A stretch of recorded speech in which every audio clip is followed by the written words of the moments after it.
So welcome back everybody. In this episode, we're gonna be going over what is a bargain for an AR-15 upper. We're gonna shoot it, we're gonna sight it in, we're gonna look at every aspect of it, but I thought I'd bring y'all along. So I've been out of the AR game for quite a while. I'm typically into hunting rifles, and I have got a major coyote problem here. And I was looking for something that wasn't gonna break the bank to take my typical 16-inch AR. Nothing fancy about the model that I have, and I wanted a little bit heavier duty, longer, and maybe more accurate barrel for shooting some hunting ammunition, because I need follow-up shots or rapid shots for all these coyotes that I'm dealing with, whether you miss a shot and one takes off running or multiple ones come in a pack. So I got on Palmetto State Armory's website, not really sure what to expect to pay for an upper, and I was pleasantly surprised, y'all.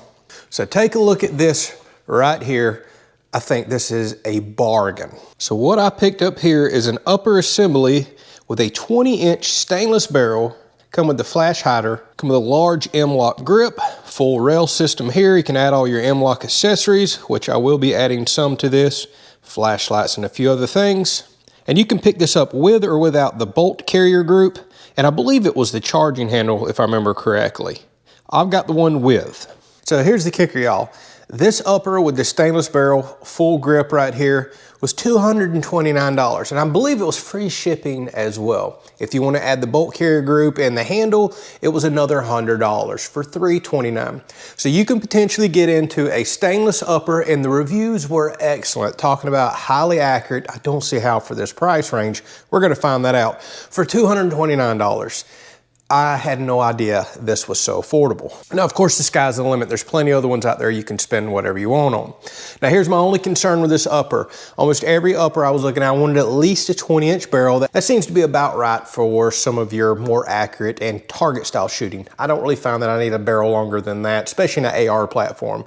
This one only coming in a 1-7 twist, which is an extremely fast twist, so I'm concerned about that. But a lot of the reviews, people were saying they were shooting the lighter weight 55 grain bullets with good accuracy. The other beautiful thing is stamped right here on the side, made in the USA. So what a bargain this is if it's got any sort of accuracy to it and doesn't give me any problems. I'm also considering putting a 1-6 power scope on this for some daytime shooting and hunting, being that my thermal is set up to be in front of an LPVO type of scope. So we can put one or two together for a combo for day and nighttime shooting. That should be kind of exciting if that works out. All right, so I'm gonna put this on a super cheap Diamondback lower here. I do not have much money in this setup at all. I don't use ARs often, so I can't justify the big money that goes in them. I've been very pleased with this Diamondback lower for the price range that it's in, very affordable. So as expected, everything's mil spec, snaps right in, and this gives this rifle a whole new look. What I am probably gonna need to upgrade in the future is the trigger. This is the factory trigger. Very heavy pull, nothing that you would consider a target style trigger. All right, so here we are up in my shooting house, my deer blind right here, and I have got targets set up 150 yards away, because that's where I now happen to have a huge shooting berm at. Really, it was a fire pit I dug, but now that I got the big berm there, we're gonna use it for shooting. So keep in mind, 150 yards away, it's extremely windy, and I'm using a 1-6 power scope on this particular setup right here. So the fact that I'm shooting a low powered optic, I'm not looking for crazy type groups. We have different types of ammo here from 50 grains up to 62 or 69 grains. Because this is a 1-7 twist and a really fast twist rifle, I'm afraid I'm not gonna be able to shoot the like 50, 55 grain VMAX bullets, but we're gonna try, because that's what I would really like. They're flat shooting, and boy, do they knock the coyotes down. So I'm gonna zoom in with my phone right here, show you the target that's way out there since I don't have zoom on the GoPro that you're watching. We'll link this up with the video. All right, that's about as far as my phone will come in. You can see we're all grainy, so I'm not gonna be able to show the impacts until we walk down there. I've got my Ranger close by so we can run down and check the shots out. But I got a bunch of little orange dots on that cardboard. You see it's flopping in the wind. This is a bad day to be doing this, but it's the day that I have. Then I have a little box to the left that happens to be chicken feed, and it's got 2 tiny chickens the size of birds on it. We'll find the most accurate round and see if we can potentially take out some fake birds that far. Now, should we find a relatively accurate round? I'm just looking for a minute of coyote here. We're not long-range plinking. I have other rifles for that. I've got a 200-yard berm set up, and I've got a 300-yard berm. It's pushing it on such a windy day, but we may try to reach out and touch something out there. All right, so what we're gonna start out with is the round I'm hoping I can shoot, but this is a 50 grain VMAX bullet right here. Super lightweight for a 1-in-7 twist, but I have tons of this ammo. Oh, super accurate flat shooting in my bolt guns. I haven't sighted this rifle in yet, so I'm probably gonna take a few shots and move a few things around.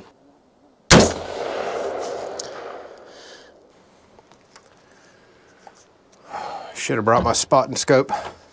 All right, so after about 5 shots, I am dead in the bullseye. That didn't take long at all. So I'm gonna go top left with the 50 grain VMAX, and then we'll go bottom left, top right, bottom right with whatever rounds I wanna try. But here's 50 grain VMAX.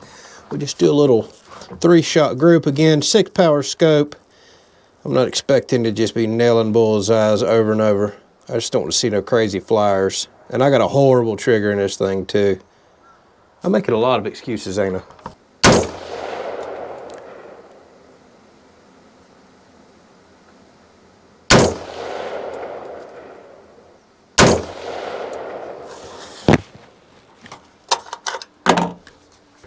All right, I did run back and get my spotting scope. Check this out. I'll run y'all down in just a minute to take a real close look. All right, they're in a string. Not a good sign. Yeah, they're in a 3-shot string. That's typically not a good sign for accuracy, but 1-in-7 twist, 50 grain bullet, eh. All right, next I'm gonna go to some 55 grain pointed soft points. Not a blazing round, but I don't really care. Pointed soft points are good for hogs, coyotes, any other critters I want to put a bullet hole in. And I've actually harvested deer with 223 soft points and copper bullets. They actually did a good job. No, I'm not condoning hunting with a 223. Not deer, but definitely a potent round.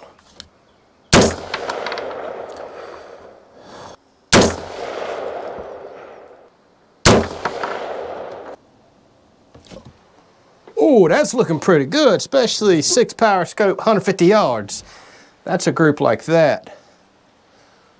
That would be awesome. I actually love soft point bullets. All right, as we moved up 5 grains, things are tightening up.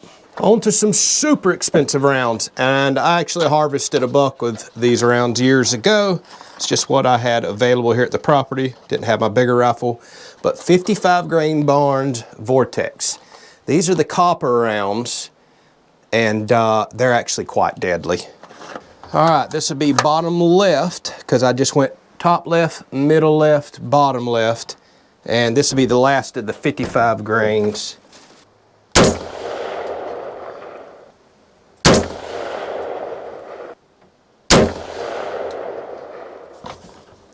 Better let this barrel cool off for a minute. All right, let's see here what these old expensive rounds did.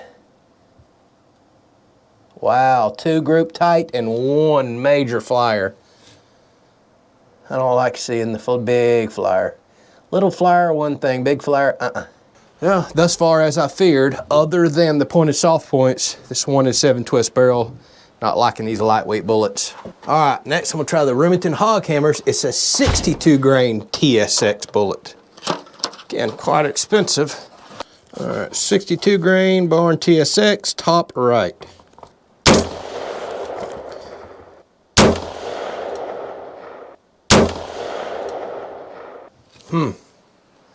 Not very good either. This gun does not seem to like these old copper TSXs. And that's not uncommon for certain guns to not like a copper bullet. All right, I've had some of these laying around. 62 grain Fusion MSR, military sporting rifle. I don't even really know what this bullet is, but it looks like a pointed soft point. I like that.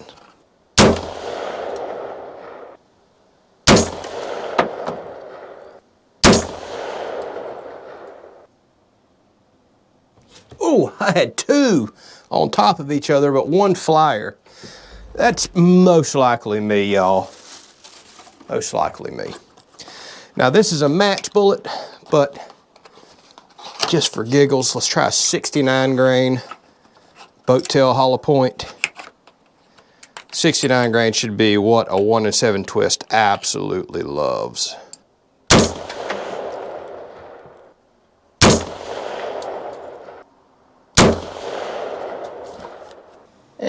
Not bad, not great.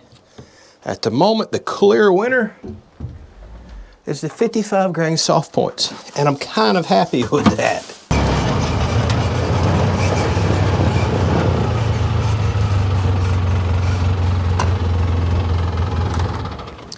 All right, let's take a look at this. And again, y'all, windy day, low power scope, horrible factory trigger. I would go get my bolt action if I was really worried about groups. So 50 grain VMAX, not a good sign when you see strings. Don't forget, we weren't sighted in. I'm just going for groups. This, hey now, look at that. 150 yards, low power scope. Man, 55 grain soft points are looking sweet, and that's the Fiocchi's. Then we get down to 55 grain TSX. Nice, two on top of each other and a big time flyer. No thanks. Come over here to the 62 grains, even worse. Huge spread and one didn't even hit the target. Yeah, it's not liking the copper TSX bullets.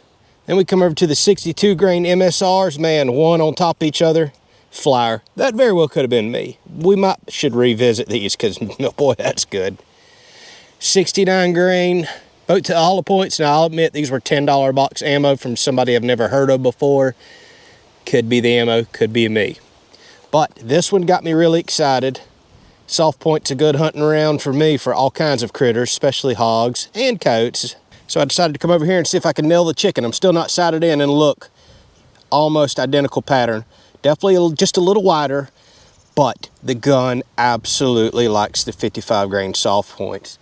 So, see that pattern, just kind of a triangle. Back over to here, just upside down triangle. Well, when we have two repeatable groups, that tells me all I need to know. That's what that gun just wants. And the good thing is those are super affordable rounds. I've got more at the house. I'm gonna order some more in. So I guess now let's have a little fun. Even though it is windy as can be, I'm tempted to try out that scope because it's got the adjustable turret and it's set up for 55 grains. Just so happens the barrel's loving the 55 grains. Let's go fill up a 1 gallon water jug and go way back to 300 yards and see if we can hit it. I don't know that I can today. That's as far as I'd ever be shooting at coyotes and stuff anyways. The little 223 is starting to lose a lot of oomph from that far. But if we can poke a hole in a 1 gallon bottle, we can poke a hole in a coyote.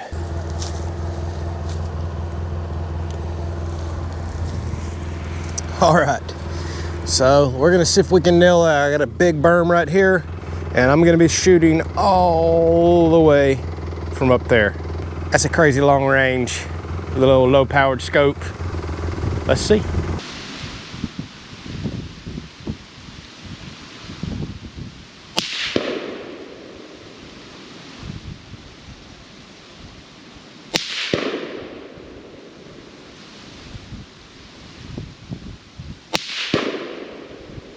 All right, I made a few shots and I'm getting low on ammo, but I'm seeing where I'm hitting.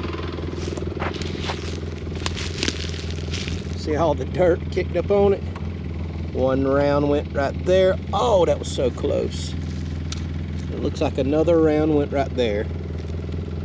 But to play with that a little, it's just way too windy today. I'm gonna move this back to 200 and see if we can nail it. I only got a couple rounds left. So we're gonna be shooting from there all the way up there.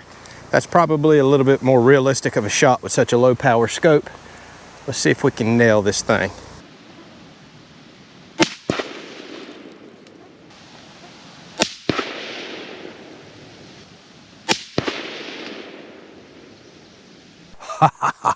Y'all, first shot, nailed it. Decided to take 2 more shots. This thing is, I forget how flat shooting the 223 is. I was aiming a bit high because I was expecting some more drop, but I forgot. I just kind of sighted in at 150, not 100. Look at this. 3 shots, y'all. 1, 2, and just a little bit to the right. This is 200 yards with a 6 power scope. Oh, Oh yeah, I am thrilled with that, especially these two so close. If I could have got another one right there, I would have been half MOA. That's an inch apart.